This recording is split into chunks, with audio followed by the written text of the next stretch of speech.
आपके आसपास गली मोहल्ले में कई सारे ग्रोसरी के शॉप्स आपको दिख जाते हैं। पान की गुमटियाँ दिख जाती हैं, उनमें बिस्कुट के पैकेट्स होते हैं, गुटखा होता है, तंबाकू होता है, खाने पीने की चीज़ें होती हैं। वो हर एक चीज़ कहीं ना कहीं से लाई गई होती है। अब डायरेक्ट वही तो बनाकर बेच नहीं रहे हैं, वो खरीदते हैं पीछे होलसेलर से। अब कितने सारे किराना के दुकान है तो आप इससे अनुमान लगा सकते हैं कि पीछे जो होलसेल में माल सप्लाई कर रहा है उसकी प्रोडक्ट्स की कितनी डिमांड होगी। कैसे आप एक किराना शॉप के होलसेलर बन सकते हैं, कौन कौन से प्रोडक्ट्स आपको शुरुआत में रखने पड़ेंगे और कितना मुनाफा आप इसमें कमा सकते हैं, कौन सा लाइसेंस लेना पड़ेगा, सब कुछ हम विस्तार से जानेंगे आज की इस वीडियो में। तो इस वीडियो को लास्ट तक ज़रूर देखिएगा। हेलो एंड वेलकम फ्रेंड्स, मेरा नाम है अनूप सिंह और आप देख रहे हैं आपका अपना YouTube channel. So let's get started. So सबसे पहले हम बात करते हैं कि एक किराना शॉप या ग्रोसरी शॉप का होलसेलर कौन होता है।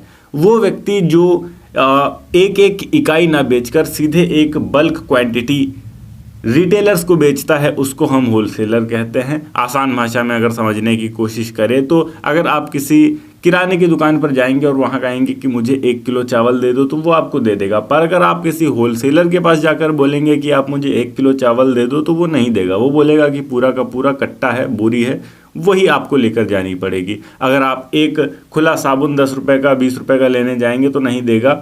हाँ, पूरा का पूरा पैक होगा, उसके पास सेट होगा साबुन का, वो आपको दे देगा, वो आप ले जा सकते हैं। तो जो हमारे रिटेलर्स हैं वो उनसे लाते हैं और अच्छा मार्जिन लेकर आगे सेल करते हैं। तो होलसेलर को क्या बचता है यहाँ पर? होलसेलर को एक बहुत ही मिनिमम सा प्रॉफिट बचता है। कितना बचता है वो हम आगे इस वीडियो में समझते हैं। सबसे पहले हम समझते हैं कौन कौन से प्रोडक्ट मोस्टली ग्रोसरी में सेल होते हैं और इनकी डिमांड हमेशा बनी रहती है। तो मोस्ट इंपॉर्टेंट चीज़ें हैं यहाँ पर चावल, दाल, आटा, तेल, चीनी, मसाले, नमक, चाय, कॉफ़ी, बिस्किट, नमकीन, टूथपेस्ट, साबुन, शैम्पू, कोल्ड ड्रिंक, पानी, डिटर्जेंट पाउडर जैसी चीज़ें रेगुलर की यूजेस की हैं और इनकी काफ़ी ज़्यादा बड़े मात्रा में डिमांड रहती है ऑल ओवर इंडिया में।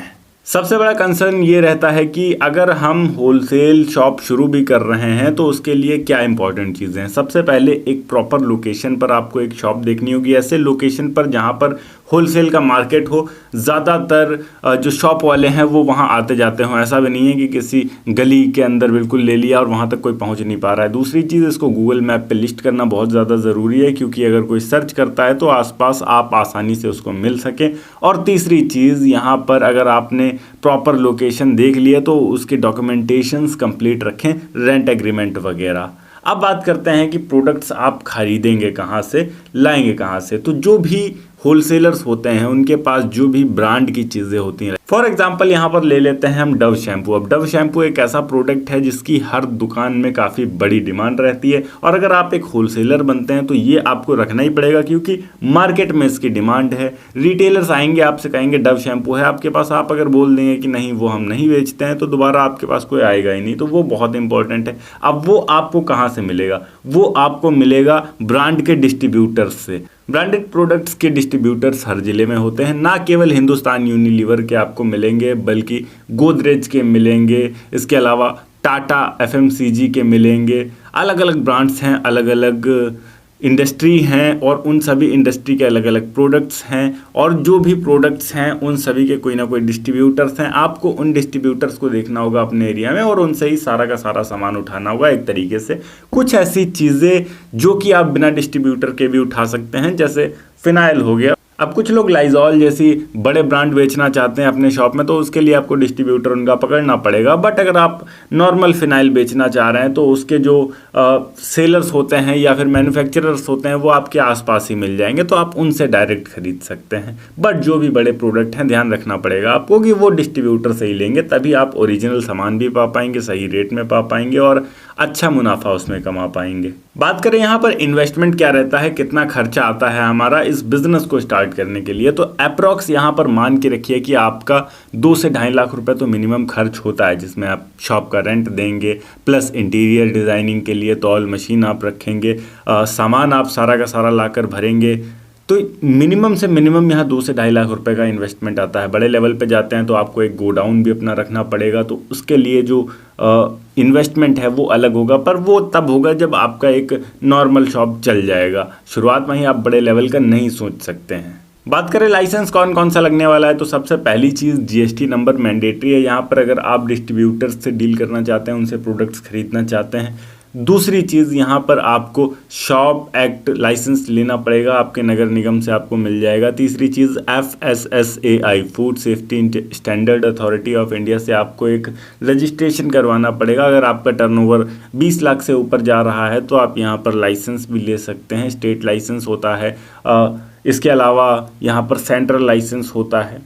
जितना आपका टर्नओवर है, अगर 20 लाख के अंदर है, आप स्टेट लाइसेंस के साथ जा सकते हैं। और अगर 20 लाख तक भी आपका नहीं पहुंच रहा है, अंदर ही रह जा रहा है, तो आप नॉर्मल 100, 150 का, 200 का रजिस्ट्रेशन करा कर भी चल सकते हैं। कोई बहुत ज़्यादा समस्या इसमें नहीं होने वाली है। अब हमें ये समझ में आ गया कि इसमें हमारा इन्वेस्टमेंट कितना होता है, हमें ये समझ में आ गया कि हम माल कहाँ से खरीदेंगे, हमें ये समझ में आ गया कि इसको हम शुरू कहाँ करेंगे। अब यहाँ पर बड़ा पॉइंट ये आता है कि मार्केट में तो कम से कम मेरे जैसे 50 और होलसेलर बैठे हुए हैं, तो लोग उनसे सामान खरीदेंगे, मुझसे क्यों खरीदेंगे। अब ये समस्या यहाँ पे आती है। तो उसके लिए आप सबसे पहले मार्केट रिसर्च करिए। इन सब बिज़नेस को शुरू करने से पहले सबसे इम्पॉर्टेंट चीज़ है मार्केट रिसर्च। जब आप करेंगे तो आपको पता चल जाएगा कि मार्केट में जो रेट चल रहे हैं वो क्या चल रहे हैं, कौन कितने का प्रोडक्ट, कौन सा प्रोडक्ट दे रहा है। तो आपको उसी हिसाब से उसी के आसपास ही खरीदना है। महंगा मत खरीदिए ताकि आपको नुकसान हो सके। और आपको अपनी मार्केट बनाने पे ध्यान देना है। मार्केट बनाने के लिए आप अपने आसपास के कम से कम 50 से 100 दुकान ऐसे हैं जिनको टारगेट करिए, जिनको आपको लगता है कि हाँ, इनको अगर मैं प्रोडक्ट पहुंचाऊंगा तो ये मुझसे आसानी से ले लेंगे।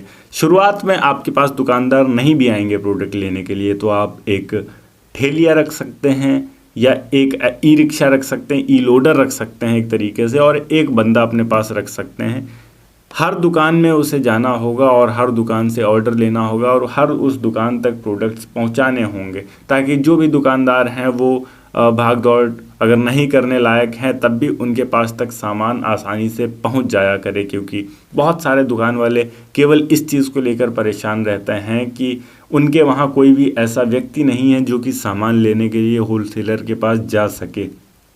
अगर है तो एक बंदे को दुकान पर छोड़ के जाएंगे, उसके बाद वो होलसेलर के पास सामान लेने जाएंगे। तो उन सब दुकानदारों को जब आप टारगेट करना शुरू कर देंगे और उन तक सामान प्रॉपर उनके एक ऑर्डर पर पहुंचाना शुरू कर देंगे, तो वो लोग आप पर ट्रस्ट करेंगे, आपसे प्रोडक्ट खरीदना शुरू करेंगे और इस तरीके से आपकी जो मार्केट है वो प्रॉपर बन जाएगी।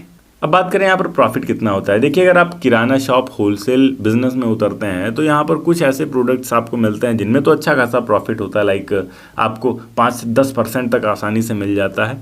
कुछ ऐसे प्रोडक्ट भी होते हैं जिनमें 2 से 3% या 4% मुश्किल से प्रॉफिट होता है। बट यहाँ पर एक चीज़ जो है वो काफ़ी अच्छी होती है कि भले यहाँ पर प्रॉफिट छोटा होता है, बट जो हमारी क्वांटिटी होती है वो काफ़ी ज़्यादा बड़ी होती है। क्योंकि आप होलसेल में डील कर रहे हैं तो क्वांटिटी बड़ी होगी, और जब बड़ी क्वांटिटी में आप डील करेंगे तो वो छोटा प्रॉफिट भी काफ़ी ज़्यादा हो जाता है। फॉर एग्ज़ाम्पल, अगर आप यहाँ पर केवल और केवल 10% भी कमा रहे हैं और कोई ऐसा दुकानदार आए जिसने आपसे 10,000 का माल उठा लिया, तब भी यहाँ पर आप आसानी से 1,000 रुपये बचा लेंगे।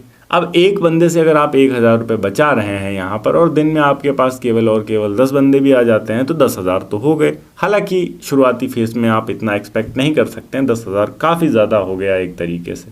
पर हाँ, एक बार अगर आपका मार्केट सेटल हो जाता है, अच्छे से बिजनेस आपका चलने लगता है, तब आप इतना बहुत आसानी से एक्सपेक्ट कर सकते हैं। यहाँ आप दिन का 10,000 भी कमा सकते हैं। शुरुआत में आप 2,000, 3,000, 4,000 तक मान के रख सकते हैं, मैक्स टू मैक्स आपका जाएगा। अब उसमें आपको एक बंदा भी रखना पड़ेगा, एक ऐसा बंदा जो कि हर दुकान तक जाकर सामान डिलीवर करके आएगा। आपको उसका भी पेमेंट देखना होगा, उसकी भी दिहाड़ी देखनी होगी। तो इन सब चीज़ों को देखते हुए आपको चलना होगा। काफ़ी अच्छा बिजनेस है, अच्छा चलने वाला बिज़नेस है, अच्छी डिमांड वाला बिज़नेस है। बस हाँ, ये है कि शुरुआत में आपको स्ट्रगल करना पड़ेगा। आप एक बार अपनी मार्केट जमा लेंगे, उसके बाद आपको किसी भी प्रकार की कोई समस्या नहीं होने वाली है इस बिज़नेस में, और आप काफ़ी अच्छा मुनाफा कमा पाएंगे फ्यूचर में। ओके गाइस, ये थी एक छोटी सी वीडियो की किस तरीके से आप किराना स्टोर के होलसेल बिज़नेस को शुरू कर सकते हैं। अगर वीडियो अच्छी लगी हो तो वीडियो को लाइक करके चैनल को सब्सक्राइब ज़रूर कर दीजिएगा। मैं मिलता हूँ आपको नेक्स्ट वीडियो में एक नए टॉपिक के साथ। तब तक के लिए जय हिंद, वंदे मातरम।